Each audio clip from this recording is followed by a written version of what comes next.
बिस्मिल्लाहिर्रहमानिर्रहीम अस्सलाम वालेकुम। ज़ शेफ दिलदार तासु ګورئ DRK फूड चैनल। नन زمونږ रेसिपी ده شاهي پیپر چکن چې ډېر مزدار او ډېر ښه خواړه دي. نو راځئ چې جوړ یې کړو. چې دا خواړه د هندوستان شاهي خوراکونه دي او نو راځئ چې په جوړولو پیل وکړو.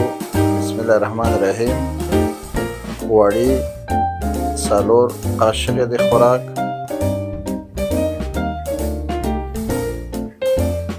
اوږه او د ادرک پیسټ 1 قاشقه د غذا،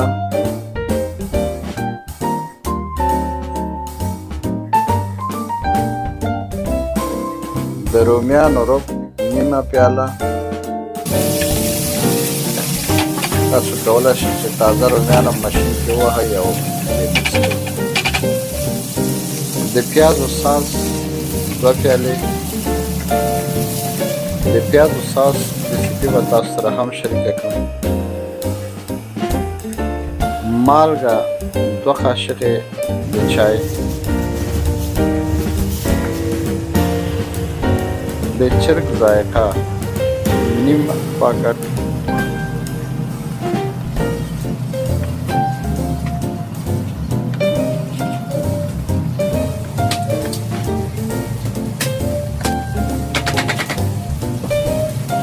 سره مرچ 1 قاشقه د چای او دھنیا پاوډر 1 قاشقه د غذا.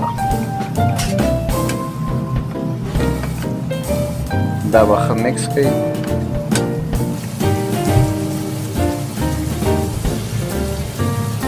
تندوري چکن ټکا موږ شاهي پیپر چکن کې استعمالوو.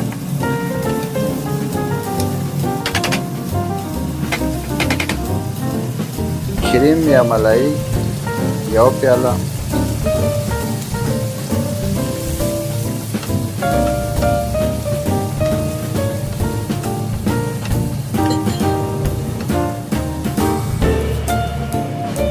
تور مرچ 2 قاشقې د خوراک د غذا، سپین مرچ 1 قاشقه د چای.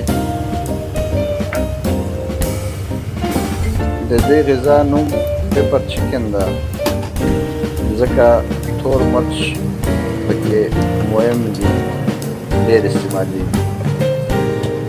موږ نیمه قاشقه رنګ استعمال کړ د فوډ کلر، یلو کلر. دا به ټول ښه مکس کړئ.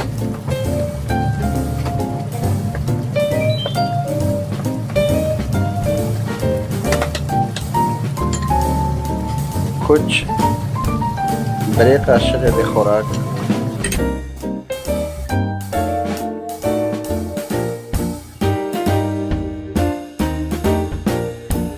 دا تاسو کولی شئ چې د ډوډۍ سره یا د سپینو وریجو سره استعمال کړئ.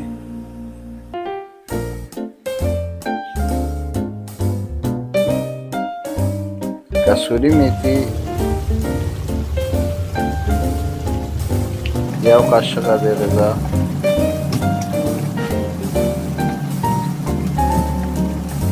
زمونږ نننۍ ریسیپي تیاره شوه. همده سره زمونږ چینل لایک او سبسکرایب کړئ تر څو نورې نوې ویډیوګانې تاسو ته هم په وخت ورسیږي.